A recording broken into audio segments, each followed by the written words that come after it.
So my first thought was that maybe we were getting a new school because we could use one. Our building is very old. And then when they started talking about educators, I was like, oh, I think I know who it is. And it wasn't me. So yeah, I had no idea what this was. When I heard my name, I still thought that I should have heard someone else's name. So I didn't think that it would be me. And then I was just thinking like, why? So in a public way, it's really important. So I'm teaching future educators, and right now, people tell them constantly not to go into education. They say it's thankless, it's not worth the pay, you could do so much more, but it's not thankless. You just, as an educator, you don't need public thank you. It's kids succeeding. Here, it's maybe a kid that has not done well at public high school but succeeds here. That's the thank you, right? That's what matters. So them though seeing this just shows that you are seen, right? What you do matters. The impact that I didn't think that I had matters. So it's just great to do that. So I teach because I want to see kids succeed. I want to see the best in them.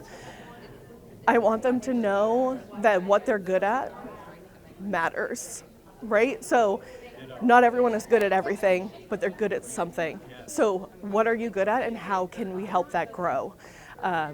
That's what I want for them, and I want them to know that their passion is important, right? And so making sure that we foster that passion, and it doesn't have to be math, it doesn't have to be English, it could be just their social skills and how good they make someone else feel. That matters. So that's what I want to do in my classroom. That's what I want kids to know, that they matter and they're wonderful, and that's what I want to help instill in them. I'm originally from Massachusetts, and I didn't know about Skills USA. Their tech centers are set up very differently, where it's a vocational school, so you had to go there to really know about any of that. So when I came here to HCTC my very first year, everyone was like, Skills USA, and I was like, what is this thing? And then I got to States, and I was like, wow, this is huge for kids. Like, what an opportunity, right? So even just at States to come around and say, you know, I competed against 15 kids, 18 kids, 20 kids in my trade area, and even if you don't come out as a winner, just that experience alone to know, like, I could hold my own in my shop, I could hold my own teaching a lesson without kids in front of me, you know, things like that. And so then I got really passionate about that. So then my second year, I became one of the chapter advisors.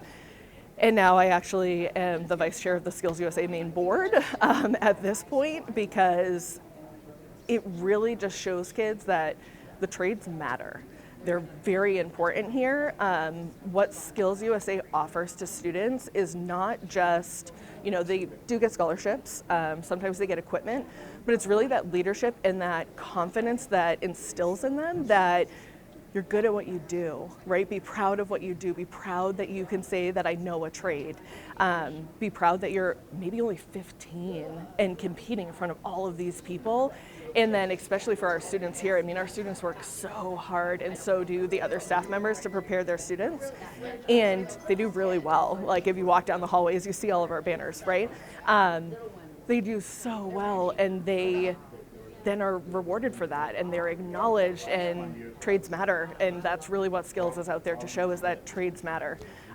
So I just love that they help support students continue to grow that in themselves. Giving back matters, right? So especially when we're thinking about Skills USA, we ask a lot of our community, where we ask for financial support or just support of our students. And so if you're just constantly asking and you never give, that's irresponsible, right? And so you want to be able to give back to your community. You want your community to know that they matter, that they're the reason that your kids can go to school. They're the people that then get food on the plate for your kids. They're the parents that are putting in countless hours for who knows what. And so I want them to see us out there. I want them to see my students out there. And again, my students are hopefully becoming educators, right? And so I want them to know that without your community, you will not be successful. So if we can't give back to our community, then it makes it more difficult for them to give to us. So we want to make sure that they really understand that. So my approach is definitely different. So before I came here to HCTC, I taught early childhood education, right? So I was teaching first graders and preschoolers, so that approach is different than high schoolers. I'd never taught high schoolers before, and I was like, how am I gonna do this? When I first started here, I was only 26, so I was not very old in comparison to my 18-year-old students, and so that was a question. How do I teach them and inspire them without either, one, not really being as like responsible or the adult or like holding any type of real presence with them, but then also how do I not be almost like a dictator in the room, right? I didn't want that. So my class is open communication. So I want them to tell me if they don't understand something, if something isn't going super well for them, and it's never hard feelings. They could come to me and say, Mrs. Stubbs, I don't understand the directions that you gave me. And I'm like, okay, so let's try it again, right? Like, so how can I get you to understand this? And I never take it as they're telling me that I didn't teach them, right? It's always, okay, but how do I teach you then? So if what I said you didn't understand, let's figure that out. And then they're always open with me, and then I'm always open with them, where then I can say to them, listen, I needed you to complete this task, or we were trying to prepare for preschool, right? Like setting up our space to get preschool in here, and you weren't. You know, you left and you were on your cell phone, so I need you to come in and we need to have a conversation about that. So I think that open communication shows them that their opinions are valued, but I think it also helps them value my opinion as well, because we are equals to that certain extent. And then we have a lot of fun. They're going to be early childhood educators. You want to be fun, right? So we laugh and we chat, and if they come back from break, you know, like, what did you do? And so that's even earlier today. I just got back from India, so we're sitting there and we're laughing and we're talking about India and what was that like?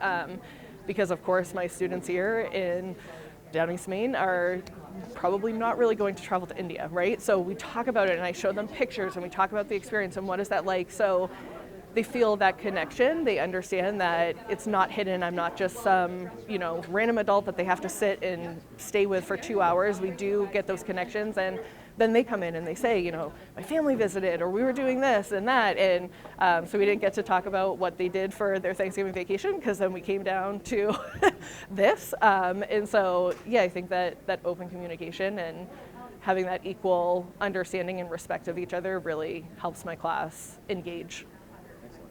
My name is Meghan Stubbs. I'm the Early Childhood Education Instructor at Hancock County Technical Center in Ellsworth, Maine, and I'm a Milken Educator.